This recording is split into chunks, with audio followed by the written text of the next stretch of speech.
हाँ तो बच्चों, आज क्लास 7 के स्वावलंबनम चैप्टर को पढ़ाने जा रहा हूँ। यह तृतीय पाठ है। स्वावलंबनम में स्व प्लस अवलंबनम।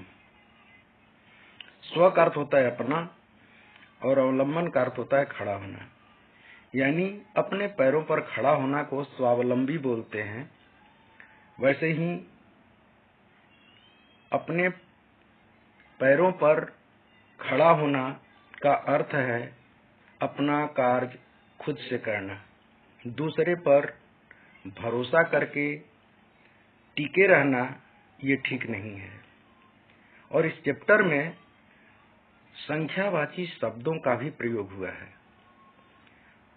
तद और एतत् शब्दों का बहुत प्रयोग हुआ है, जैसा कि इस चैप्टर में आप लोग देखेंगे।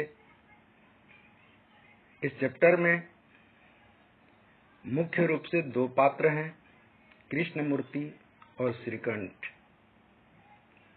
श्रीकंठ धनी घराने का है, जबकि कृष्णमूर्ति किसान दंपति का पुत्र है, गरीब है। इसी कहानी पर आधारित स्वावलंबनम चैप्टर को बनाया गया है। तो चलते हैं, पाठ की शुरुआत करते हैं।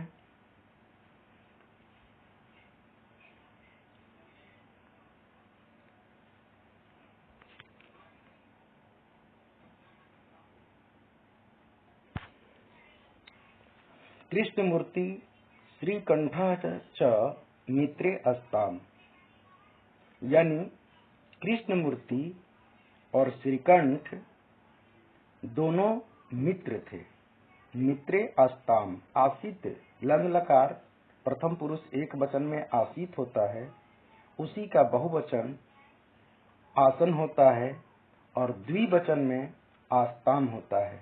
तो दो मित्र है कृष्णमूर्ति और श्रीकंठ, इसलिए लंग लकार के प्रथम पुरुष के द्विवचन में यहाँ पर दो हैं, कृष्णमूर्ति और श्रीकंठ, इसलिए यहाँ पर आस्ताम का अर्थ हुआ थे, यानी कृष्णमूर्ति और श्रीकंठ दोनों मित्र थे। श्रीकंठ पिता समृद्ध आसीत, इसका अर्थ हुआ कि श्रीकंठ के पिता समृद्ध आसीत। समृद्ध का अर्थ होता है धनी। श्रीकंठ के पिता धनी थे, यानी श्रीकंठ धनी परिवार का था। अतः इसलिए तस्य भवने, उसके भवन में सर्व विधानी सुख साधनानि आसन, यानी उसके भवनों में जब धनी है तो उसके घर भी बहुत अच्छे होंगे, तो उसके भवन में सर्व विधानी सुख साधनानि आसन, यानी सब प्रकार के सुख के साधन थे। सुख साधनानि नपुंसक लिंग बहुवचन में है, सर्व विधानी ये भी नपुंसक लिंग बहुवचन में है। तो यहाँ पर कह रहा है कि उसके भवन में सब प्रकार के सुख के साधन थे। जैसा कि हम जानते हैं सुख के साधन हम किसको कहते हैं, जैसे जिसके घर में एसी हो, कूलर हो, पंखे हों, इस प्रकार के जो सुख के साधन हैं। पहले जमाने में इस तरह के इतने साधन मौजूद नहीं थे। अगर बिजली के पंखे भी लग गए तो हम कहते थे कि इसके घर में बहुत सुख का साधन है। तो टेक्नोलॉजी बदलने से धीरे धीरे काफी बदलाव आया है। इस तरह उस श्रीकंठ के घर में बहुत सारे सुख के साधन थे, जैसा कि इसमें बताया गया है। तस्मिन विशाले, उसके विशाल भवने, भवने का मतलब होता है भवन में, उसके विशाले भवने यानी विशाल भवन में चत्वारिंशत् स्तंभा आसन। चत्वारिंशत् का अर्थ होता है 40, 40।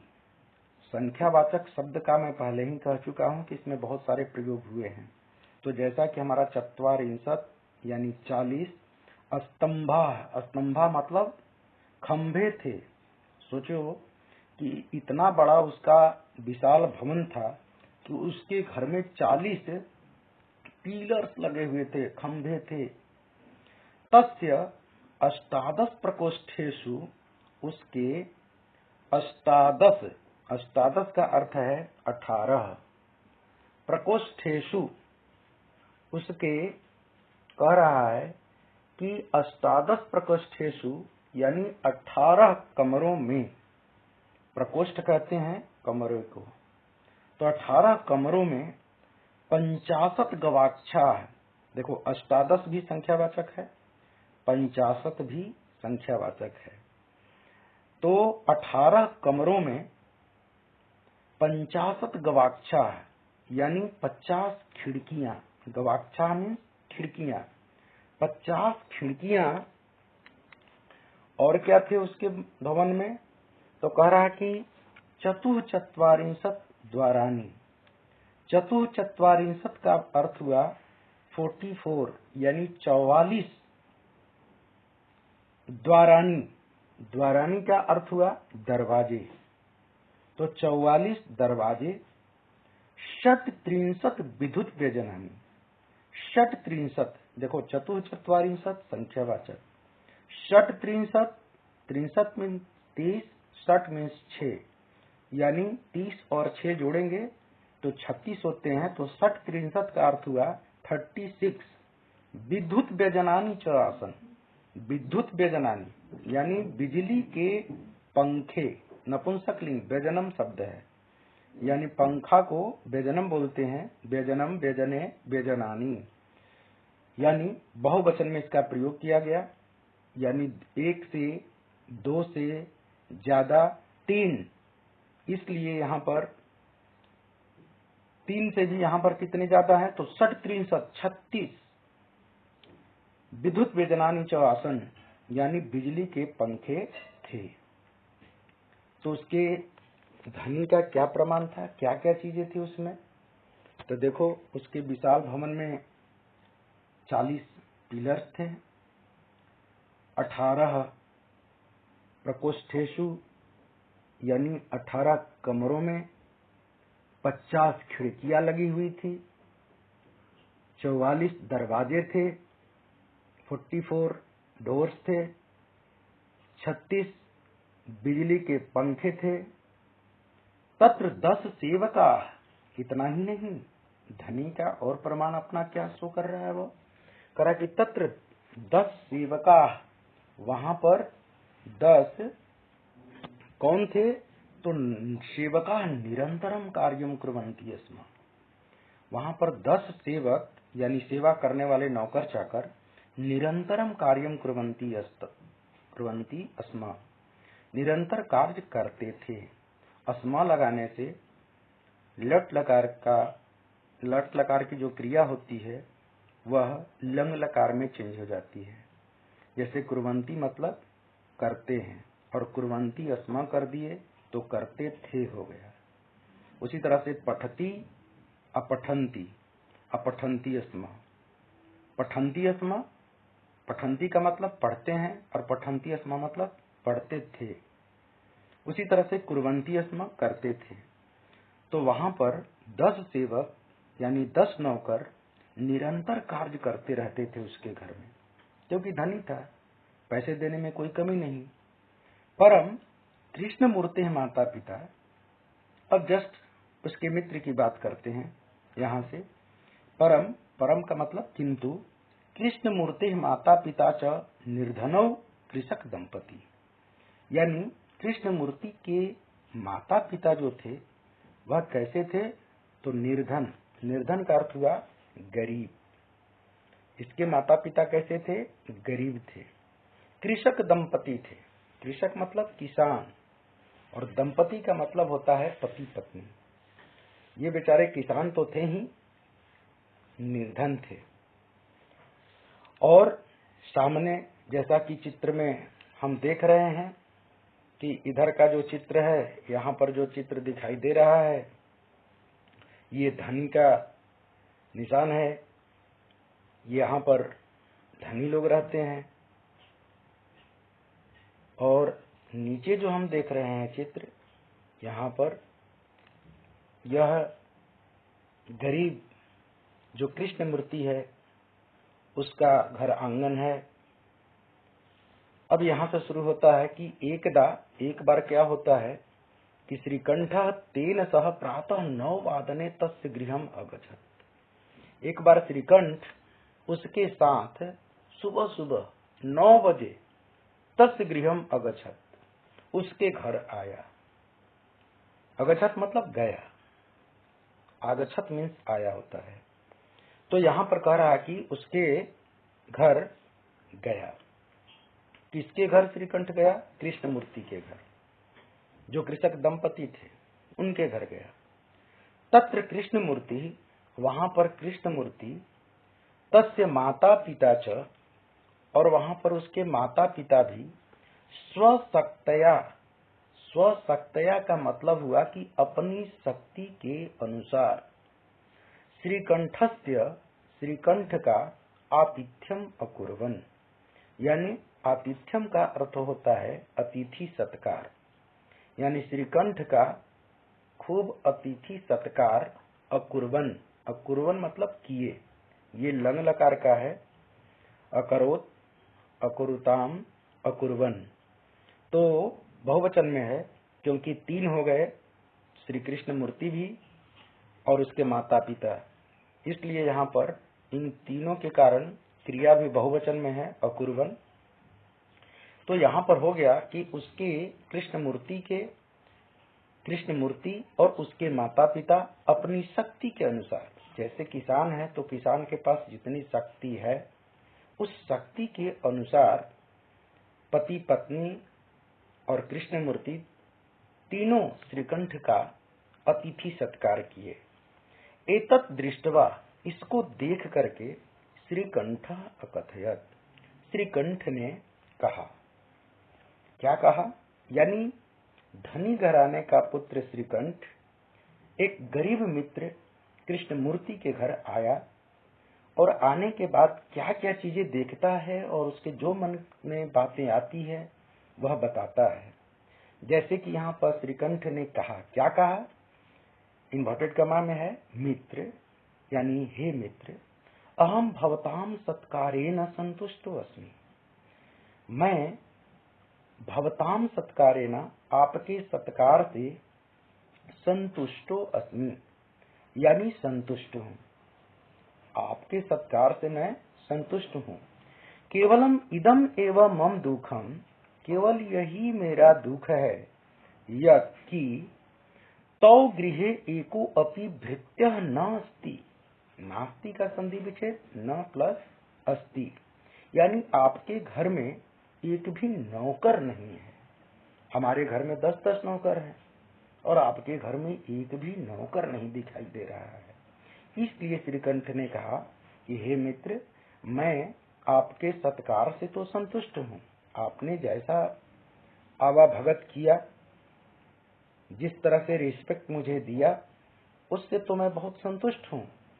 केवल यही मुझे दुख हो रहा है कि मेरे मित्र के पास एक भी नौकर नहीं है। तो मम सत्काराय, मेरे सत्कार से, भवताम बहु कष्टम जातम, आपको बहुत कष्ट हुआ। क्यों? इसलिए कि मम गृहे तु बहवः कर्मकराः सन्ति।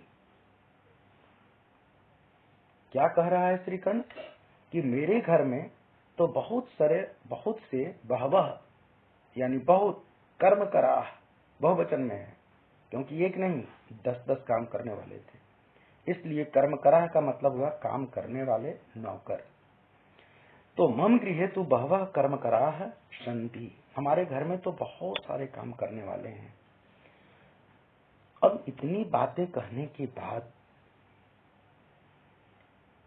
कृषक दंपति का पुत्र कृष्ण मूर्ति ने कहा, क्या कहा? मित्र, हे मित्र, कौन कैसी बातें कर रहे हैं, मेरा अपमान कर रहे हो मेरे घर आकर के, कि आपके घर में नौकर ही नहीं है, ऐसी बातें नहीं है। हे मित्र, ममापि अष्टौ कर्मकराः सन्ति, मेरे घर में भी 8 काम करने वाले हैं। देखो अष्टौ यहाँ पर भी संख्यावाचक शब्द है।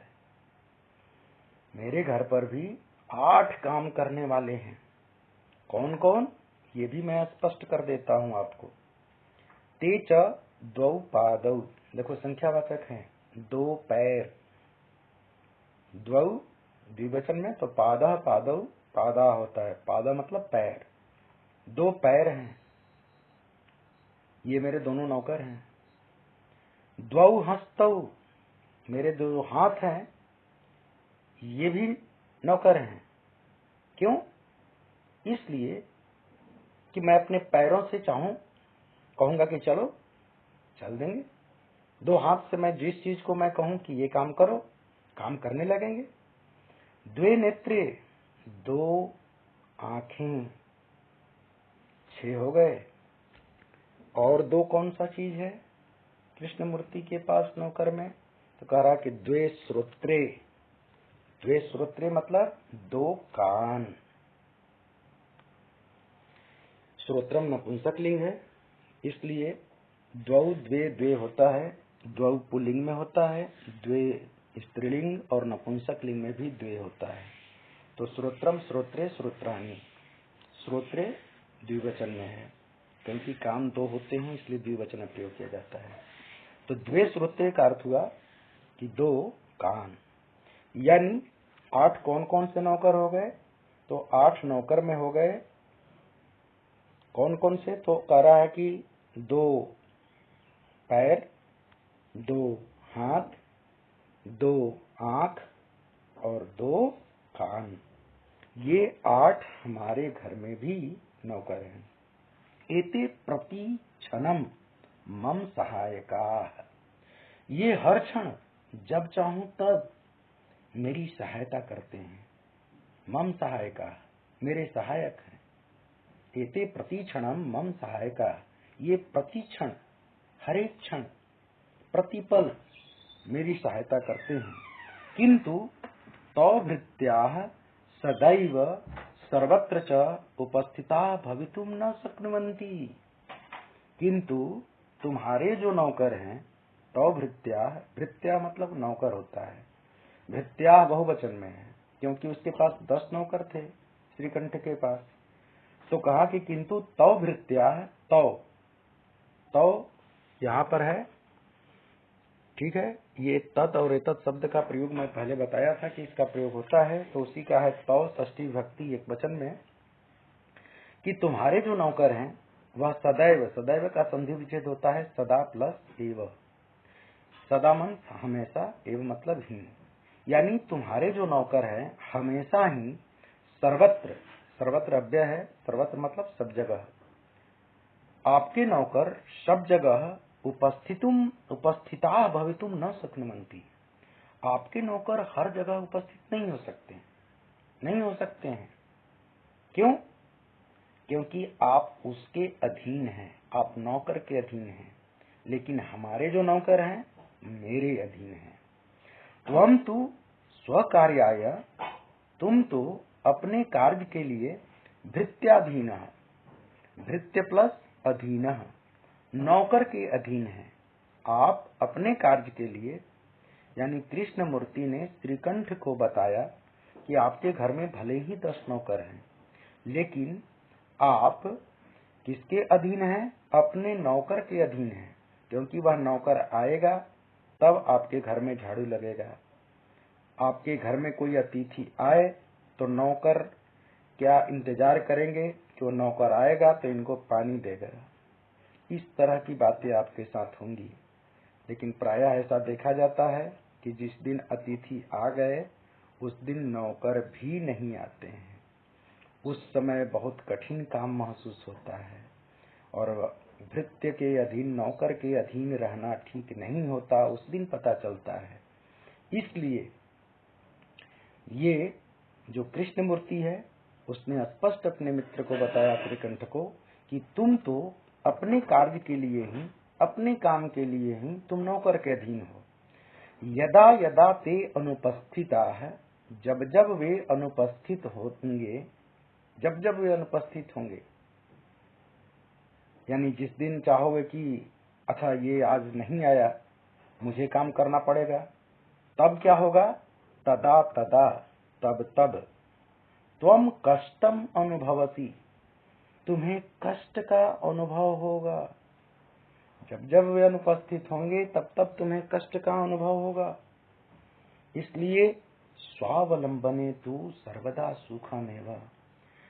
स्वावलंबने, अपने पर अवलंबित होना, टिके रहना सबसे बड़ा सुख देने वाला है।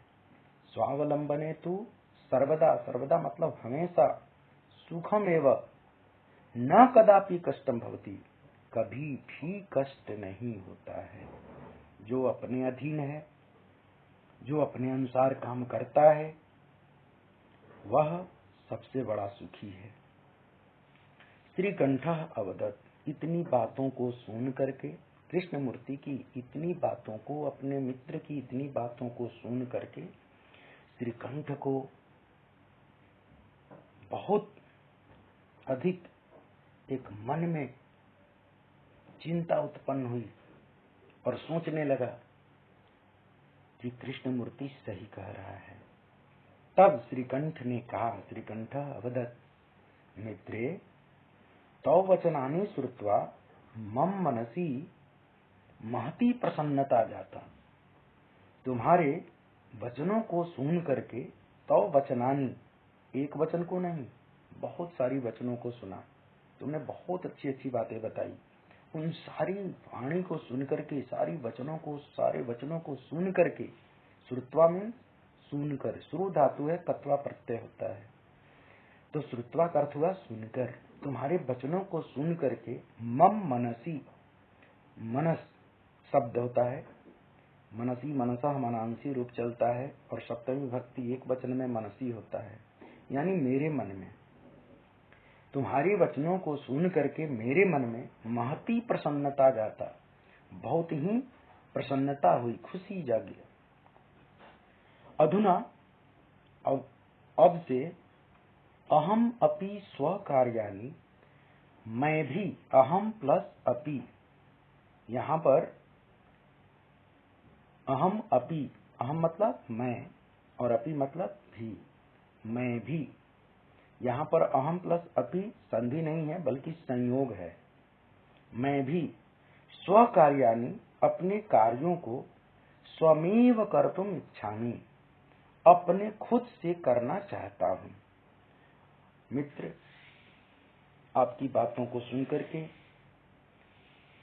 मेरे मन में बहुत खुशी हुई, और आज से मैंने आपसे एक अच्छी बात सीखी, ये कि कभी भी नौकर पर अवलंबित नहीं होना चाहिए, अपना काम खुद करना चाहिए। अधुना अहम अपि, अब से मैं भी, स्वकार्याणि, अपने कामों को, स्वमेव कर्तुम इच्छामि, खुद से करना चाहता हूँ। भवतु, ठीक है, 12:30 इदम, अरे 12:30 बज गए। देखो समय में भी संख्यावाचक है, 12:30 प्लस इदम, इदम मतलब अब, इदम, यह कितने बज गए अब? तो 12:30, 12:30 बज गए। मैं 9 बजे तुम्हारे घर आया था, अब 12:30 बज गए। सांप्रतम गृहम चलामी, अब मैं घर चलता हूँ। तो इस तरह से आप लोगों ने इसमें देखा कि दोस्ती की कोई सीमा नहीं होती, जरूरी नहीं है कि धनी धनी से ही मित्रता करे, गरीब गरीब से ही मित्रता करे। अमीर की दोस्ती गरीब से भी हो सकती है, जैसा कि आप लोगों ने देखा होगा कृष्ण और सुदामा की मित्रता। कृष्ण धनी थे, सुदामा गरीब थे, जबकि यहाँ पर उल्टा है, यहाँ पर कृष्ण मूर्ति गरीब है और सुदामा की जगह श्रीकंठ धनी है, लेकिन दोनों की दोस्ती कायम रहती है, एक दूसरे के घर मिलते हैं, एक दूसरे से कुछ शिक्षा प्राप्त करते हैं और जीवन में स्वावलंबन यानी खुद अपने पैर पर खड़े होने की कामना करते हैं, तमन्ना रखते हैं कि हम जो भी आज से काम करेंगे परावलंबी न बन करके स्वावलंबी बनेंगे। इस तरह से यह पाठ समाप्त होता है। अगला प्रश्नोत्तर अगले एपिसोड